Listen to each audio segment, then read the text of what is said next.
Bozali bele na mokili mobimba bozali kolanda biso boye bolamu na salon biso mokolo lelo na lokota na lingala tota nini tolengele bino sima na bango kobotola kilungutu au territoire mwinga wituka Sud Kivu basima manduki ba 123 bapusani lisusu na nzela ya kasika bisika bitumba bizali kongala mpe baimboka bapalangani na etuka Ituri FARDC sengi na bakima bitumba banso bazongela ndako na bango pamba te mapinga maekolo masakoli ete baimboka bakobatelama atako mabota mingi mazali kobika na pasi obisika bina.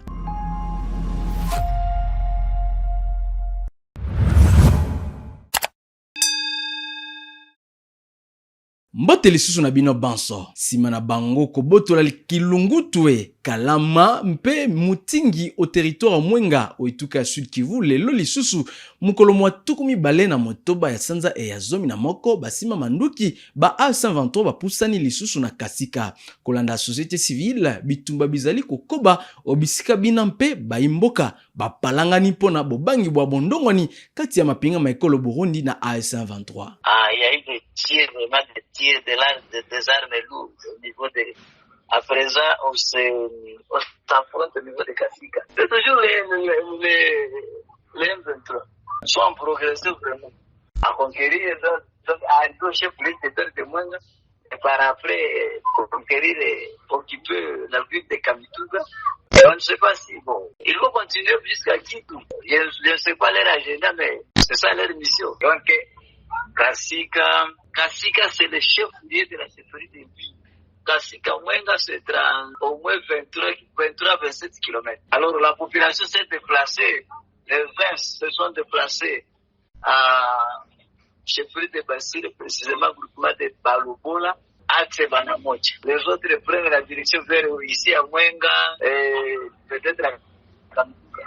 Ils s'affrontent maintenant au niveau de Mukangala, aux environs de la rivière Zoko. Nabokamba mibwa Jean-Jacques Purusi, moyangeli wa ituka ya Sud Kivu oyo azali na ngumba Uvira, mbola matari ya ituka ekotisi mukanda moye, mozali kolengela mabongisima mosolo pona mobu, mozali koya kotomi bale na tukumi bale na motoba. Totala. Sous la houlette du gouverneur de la province du Sud Kivu, professeur Jean-Jacques Purusi Sadiki, le gouvernement provincial a déposé son projet d'édit budgétaire 2026 ainsi que le budget rectificatif 2025 ce mardi 25 novembre 2025 lors d'une activité qui a eu lieu à l'hémicycle provincial situé provisoirement dans la ville d'Uvira. Équilibré en recettes et en dépenses, avec une croissance de 11,64% comparativement au budget rectificatif 2025. Le projet d'édit budgétaire déposé par le gouvernement provincial est de 815 milliards 19 millions 210 669 francs congolais. Selon le gouverneur de province, professeur Jean-Jacques Purusi, ce projet d'édit budgétaire est élaboré dans un contexte particulier. L'économie de la province étant affaiblie par l'occupation de certaines zones de sa juridiction qui fait perdre à la province 70% de ses recettes locales. Malgré les défis, en dépit du fait que le Rwanda, appuyant le M23, nous a pris une partie de quelques territoires, une partie de la ville de Bukavu, nous sommes ravis de dire qu'en dépit de ces défis, le président de la République, chef de l'État, Félix Antoine Tshisekedi Tshilombo, ainsi que l'ensemble des gouvernements ont pu mettre en place des mécanismes et des moyens nécessaires pour que la paix, la sécurité, la stabilité reviennent, que ce soit des moyens diplomatiques, des efforts diplomatiques, mais aussi politiques et militaires. Nous sommes dans cette dynamique, c'est grâce à cette paix, à cette stabilité, à ces efforts du président de la République que nous nous retrouvons ici aujourd'hui, que nous avons pu déposer le budget rectificatif pour 2025, ainsi que le budget provincial pour 2026. Nous devons dire ici que ce budget comprend les 4 villes de la province du Sud Kivu, à savoir la ville de Bukavu, la ville de Vira, la ville de Kamituga, la ville de Baraka, mais aussi les 8 territoires, à savoir Fizi, Mwenga, Shabunda, Uvira, mais aussi Walungu, Ijwi, Kalehe et Kabare. Donc on n'a oublié personne. Et donc les 8 territoires et les 4 villes de Bukavu sont couverts par ce budget qui est un budget réaliste. en dépit du fait que le M23, le Rwanda à travers le M23 nous pille plus de 82% des recettes de la province par rapport aux zones qu'ils occupent, eh bien, les efforts sont là, la résilience, la résistance est là. Et nous tenions sincèrement à remercier le président de la République, à remercier le gouvernement, à remercier le président de l'Assemblée provinciale, ainsi que tout son bureau et tous les députés du Sud qui nous ont accompagnés dans cet effort. J'en profite aussi pour remercier sincèrement mon équipe, c'est-à-dire le vice-gouverneur, l'ensemble des ministres, ainsi que toute l'équipe technique, c'est-à-dire nos experts qui ont pu travailler sur ça. Et nous remercions particulièrement ceux qui sont venus d'autres provinces, notamment la province du Maniema qui nous a envoyé un très bon expert qui nous a accompagnés. Et donc voilà, je tenais à remercier la population Sud-Kivu, la population de Vira qui nous accueille ici. Le projet dédié a été officiellement reçu par le président de l'Assemblée provinciale, honorable Feston Kabezazi Ndula, entouré d'autres honorables membres du bureau définitif et membres des commissions. Nous venons effectivement de recevoir le budget rectificatif 2025, mais également le projet de l'édit budgétaire pour l'exercice 2026 de la province, d'autres provinces du Sud-Kivu. Mes impressions, elles sont bonnes, elles sont positives, tant plus que le projet de l'édit budgétaire est déposé dans les délais.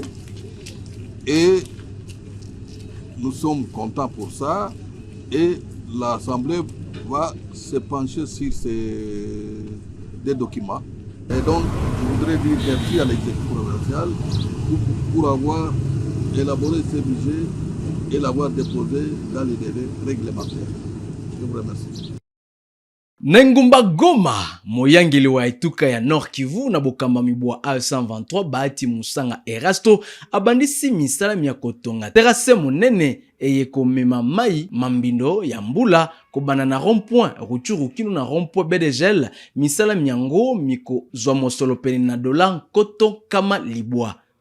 C'est le gouverneur lui-même de la province du Nord Kivu, Bahati Musanga Erasto, sous l'administration de la F123, qui a lancé, mercredi 26 novembre 2025, les travaux de réhabilitation du collecteur d'eau reliant le rond-point BDGL au carrefour Joli Hôtel dans la ville de Goma. Ces chantiers visent à sécuriser les riverains et améliorer l'évacuation des eaux qui traversent les quartiers densément peuplés de Birere et Mapendo. Selon l'entreprise chargée de l'exécution, les travaux devraient durer 6 mois. Neno ya kwanza ni ya kushukuru Mheshimiwa Liwali wa Jimbo la Kivu jinsi amesikia malalamiko yetu akatupatia kazi ya kujenga ile mfereji. Kazi ya kujenga hii mfereji ni kazi yenye italipiwa na province ya Nord Kivu. Hiyo kazi itakamata miezi 6 au maximum.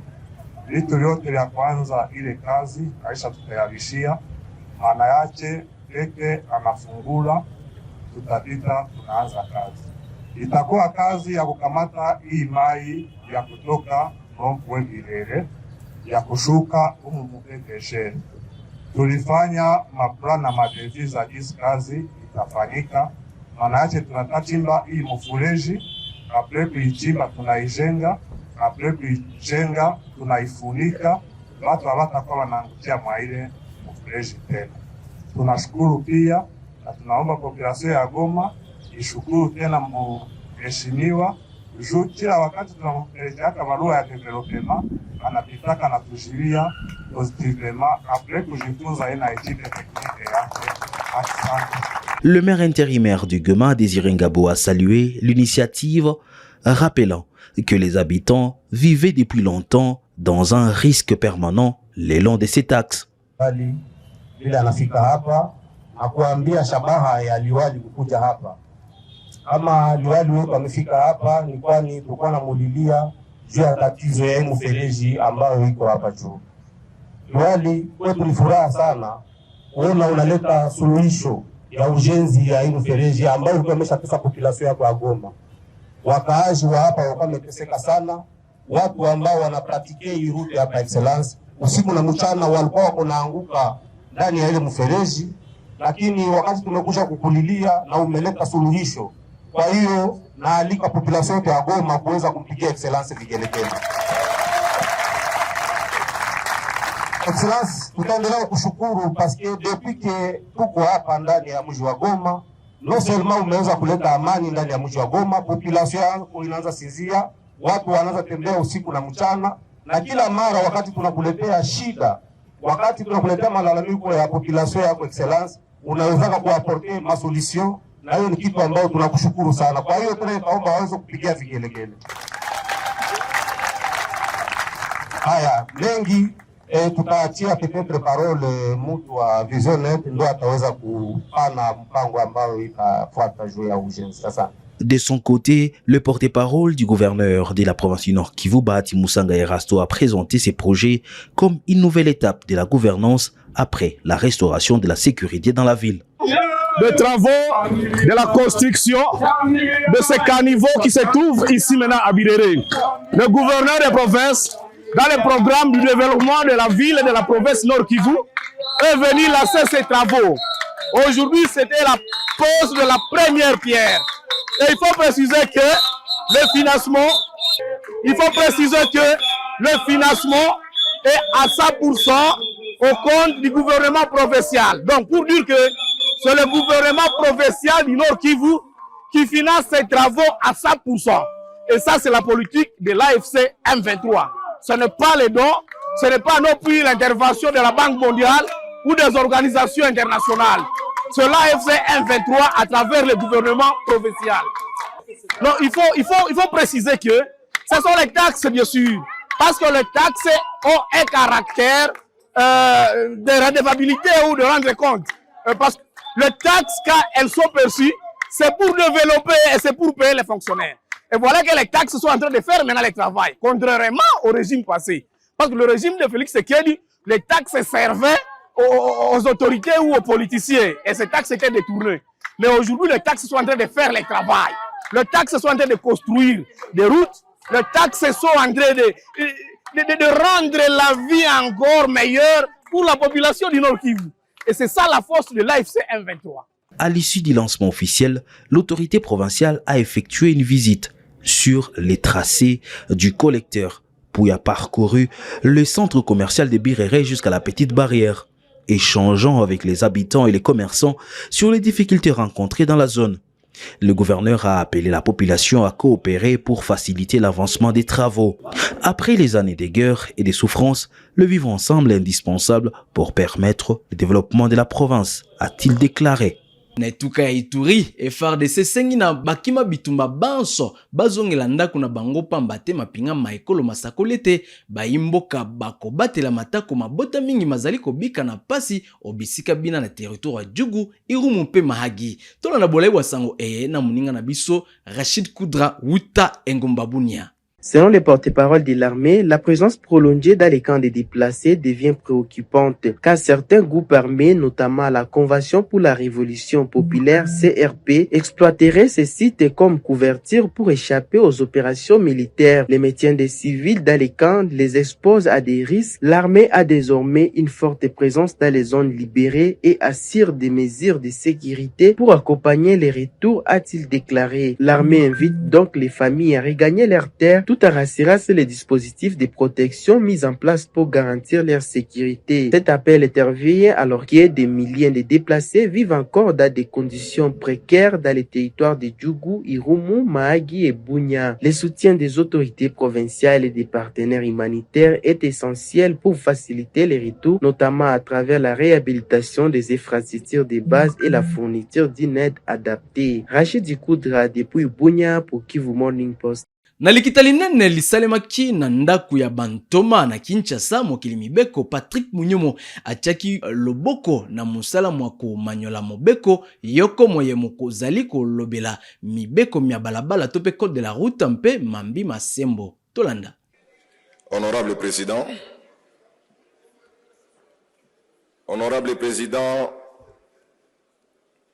honorable membre du bureau, chers collègues, je vais commencer tout d'abord à féliciter nos collègues pour leurs propositions de loi qui viennent au bon moment au vu des aléas auxquels nous sommes confrontés du jour au jour dans notre pays. En ce qui concerne la proposition des lois modifiant et complétant la loi portant nouveau code de la route, Honorable Président, après avoir décortiqué le contenu de cette proposition de loi, j'ai constaté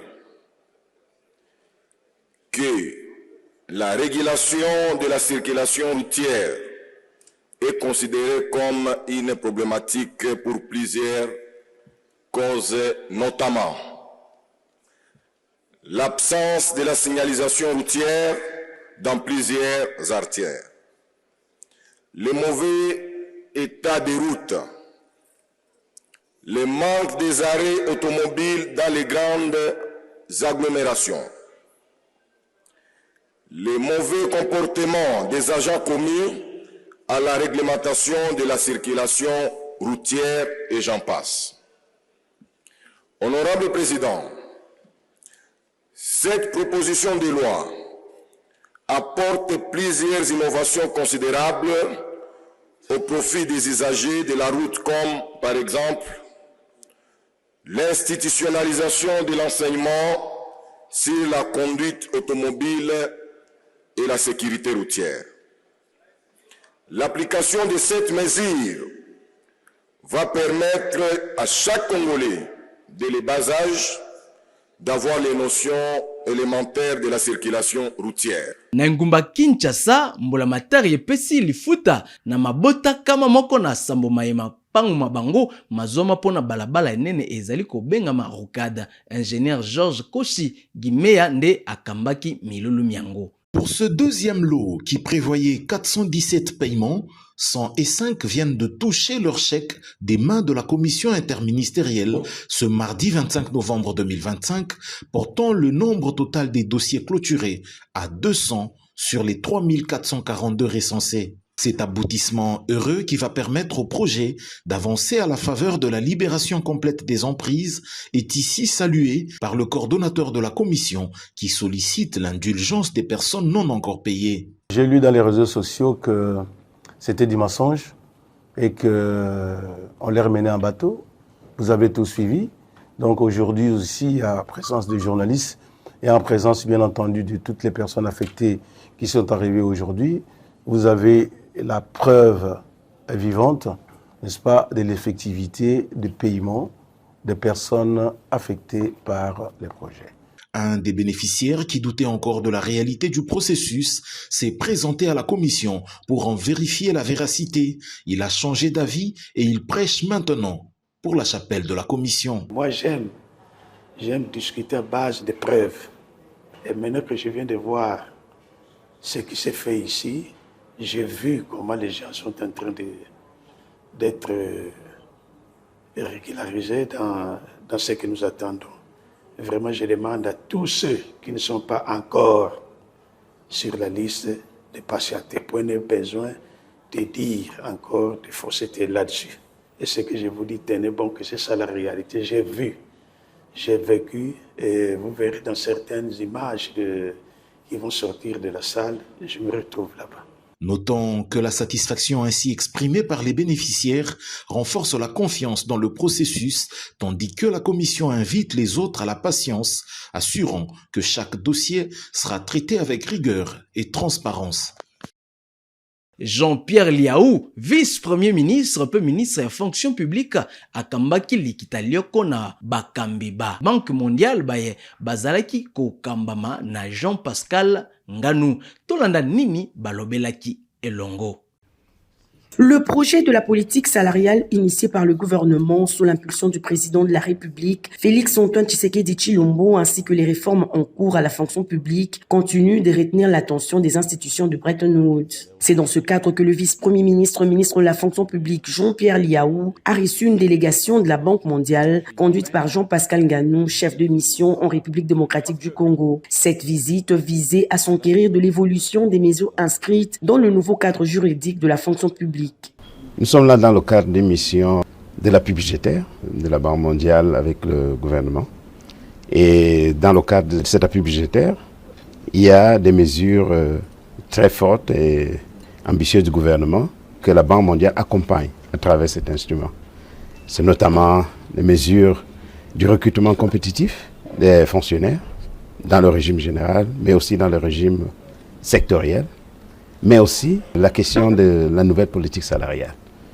Nous avons discuté avec son Excellence vice-premier ministre de la fonction publique de la vision autour de ces réformes que nous avons beaucoup appréciées.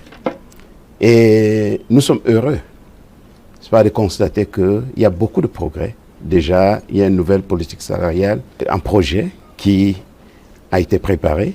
Et pour parachever, c'était aussi de voir l'état d'avancement de la mise en œuvre de la déclaration du patrimoine des fonctionnaires et agents de l'État. Et son Excellence, Monsieur le VPM, a bien voulu nous donner aussi quelle est la dimension positive en termes de la mise en œuvre de cette mesure. Satisfaite des avancées, la Banque mondiale a salué les réformes engagées et réaffirmé son appui au gouvernement congolais. Nangumba Kinshasa basali ba ministère ya bisano baye basalaka bopeto na stade ya Martyr pe Tata Raphaël bakitaki na balabala lobi mukolo mwa tukumi bale na mitano na tina kosenga lifuta ya bango pona mibu zomi na misato basali bana batiaki moto na balabala pona kolakisa kanda na bango totala.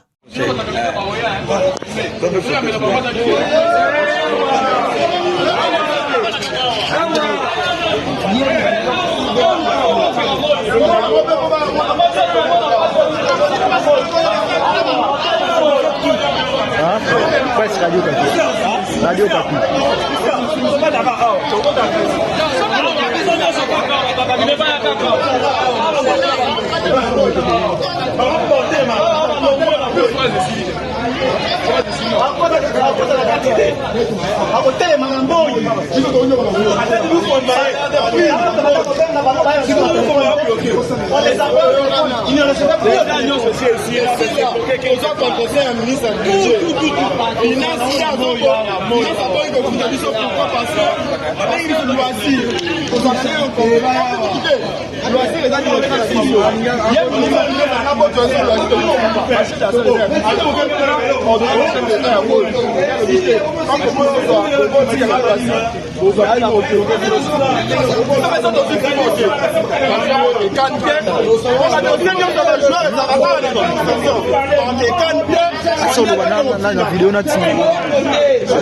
Tala suka basana biso mukolo malelo to tondi bino banso Bible ndaki biso botikala malamu o mabota mabino banso mpe ngana bino to okuta na susu mukolo malobi.